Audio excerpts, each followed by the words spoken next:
Hello, Next Sun Moto.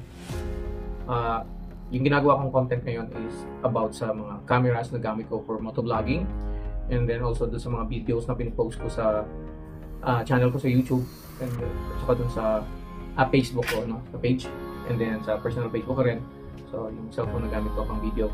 But anyway, so ito yung kauna-unahan kong camera, maliban sa mga cellphone na gamit ko noon, but ito talaga yung pang motovlog ko. Akaso D50 Pro. Nabili ko siya doon sa kaibigan ko, brand new pa rin siyang binenta sa akin kasi nga hindi niya nagamit. Ayun, so 5,500 yung bili ko dito. So nung mga panahon na yun, happy na ako. So, maganda naman yung kuha niya and yung quality ng video. Siguro kung panahon ng 2019, maganda na to sa mga nag-start mag-vlog. And then yung kasunod is, bago ako gumamit nitong R3 na Fredcon, so ito yung nakamount sa helmet, no. Meron pa akong R1, nag-try ako ng R1. So okay naman yung R1, ang ano lang is wala kasing boses doon, walang mic. So dito sa Fredcon R3, meron ka ng camera, pwede ka pang mag-vlog, and then yung ano siguro, yun, music, pwede ka rin mag-share ng music. So maganda talaga siya gamitin. Then kung pang daily use lang naman na camera, yung parang for emergency, hindi talaga siya katulad ng mga gantong action cam, no.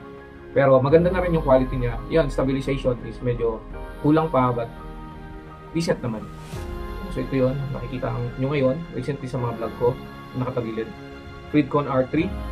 Nabili ko siya mga siguro 8,000 to. Ito. Yan. Tapos next is ito na yun, yung latest ko na ginagamit, itong cellphone na Huawei P60 Pro. So ito yung gamit-gamit kong camera, lalo pag cellphone lang, para medyo hindi rin kasi ako masyadong nagdadala ng kung ano ng gadget. So ganito lang, ito kabit na sa helmet, nandun na sila, so on mo na lang, charge, ganun lang. So ngayon, syempre, para naman mag-iba naman yung level ng ating vlogging, no. So parang nagbablog ako, hindi ko nakikita yung sarili ko, so minsan gusto ko na ipakita yung sarili ko na habang nagmumotor. Kasi yun na nga, yun yung hindi natin nagagawa. Meron tayong binili natin to, pero yun na nga, Makati sa bulsa. And siguro nga, ano lang, time na rin para mag-upgrade, no? So kailangan na rin natin mas maganda yung quality ng video natin, and then siguro mas ano bang tawag dyan, yung ibang klaseng na mga video or apps, hindi ko alam kung anong tawag doon sa mga yun, basta yung magagawa natin, no? Hindi lang yung puro ganyan lang, naka third person lang, o kaya yung nakatutok lang, puro lang sa harapan, no? So ganun lang kalimitan yung ginagawa natin. So ibahin naman natin ngayon. So meron na tayong bagong camera, so kararating lang, and eto na siya. Yan, so Insta360 X4. Ito yung bagong labas ng Insta360. And yung kinuha ko po is ito, motorcycle bundle. So meron kasing klaseng bundle, merong camera lang. So kinuha ko na to para ready na itong mount sa motor natin, no. So unboxing na to, kasama na sa unboxing to. So bago ko binili to, tumingin talaga ako, nag-review ako, nag-check ako sa YouTube, sa Facebook, yan, tumitingin ako ng mga vlogs, mga ano ba talagang maganda, anong para dapat sa akin. So unang-unang gusto ko sanang bilhin is yung Ace Pro ng Insta360, kasi nga magandang araw. Yung review is maganda sa low light. Yun sana, kaso lang pinag-isipan ko maigi na ano, gusto ko kasi ng parang isa na lang lagi yung bitbit ko, parang gano'n. So wala na yung nandito sa harapan ng helmet. So isa na lang, parang isa lang yung isipin ko. Hindi sa naman sa tamad tayo, pero mas maraming gadget, mas marami kang intindihan. Baka prone pa siya sa yung makalimutan mo, ma-misplace mo, so yun iniiwasan ko. And then, so ito yung pinili ko. Medyo mas mahal siya ng konti dun sa Ace Pro, pero yun na nga. Tingin ko, ito yung kailangan or swak para sa pangangailangan ko as motovlogger, yeah. So yun. Buksan natin kung ano yung mga kasama niya. So first time ko na mag-unbox ng ganitong camera, no. So shout out sa mga nag-subscribe, sa mga subscriber natin, and try natin to. So kung saan na tayo dumadaan. Actually, dito sa kung saan ako nakatira ngayon, maraming way para makauwi, makapunta sa trabaho. So kung saan tayo makita, doon tayo. So ito ay ibig sabihin alisin na natin yan, o kung meron nang nangangailangan na kaibigan natin. Depende, bibigay natin, o bibenta na lang natin. Benta na lang natin. Hindi siguro, gamitin pa rin natin yung mga kailangan pa natin. So like itong R3, So, hindi naman talaga ibig sabihin, hindi ko na kailangan yun. So, pinapakita ko lang. Lagyan natin, iangat natin ng konti para makita mo. Yan. So, yung laman yan, so, motorcycle bundle. So, nung una tinignan ko kasi ilan lang yung picture na nakita mo. But ito marami naman pala as in, literal na naka-package na siya ng ganito.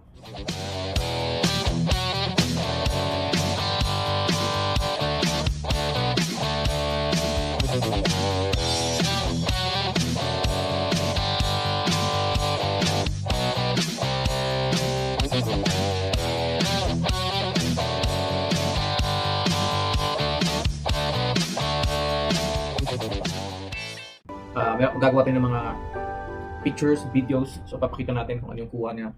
So, dudugtong na lang natin dito sa video na to. Yan. So, ito yung unit mismo. Yan. So, grabe.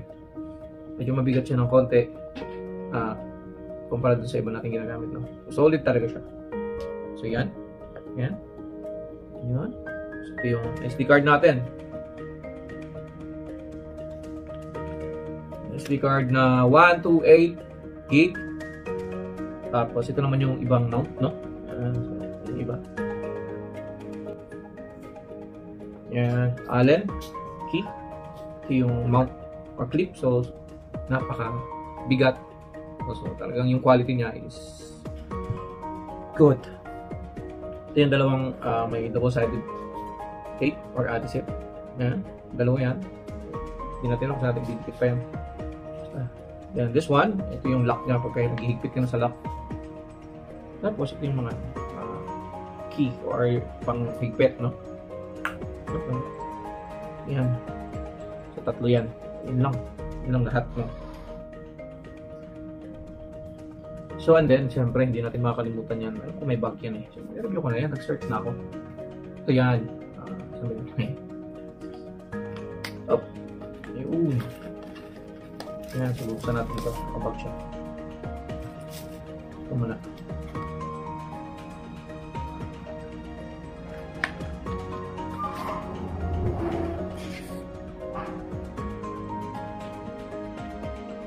Yung mga manuals and yun nga, ito. Ito yung extra lens niya. Sabi nila, maganda bumili tayo ng premium na lens para protection dito. So ito yung nilalagay. Then manuals. Ito, maraming manuals ko. So, manuals ito mga ito. Ayan, manuals ko. Ano? Ito yung pinaka, yung bag. May mga laman ng bag. So, yan. USB cable.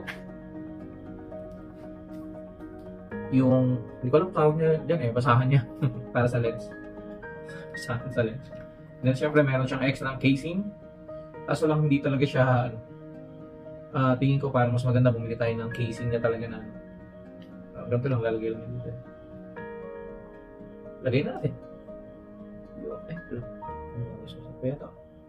Yung!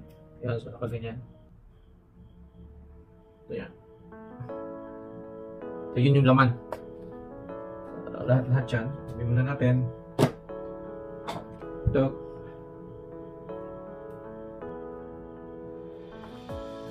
Yan yan, lahat sila. So, ang magiging pang motovlog natin is siguro ito, and then ito. Ito, hindi ko na masyadong gagamitin yung video, but ito ron, isa-isa.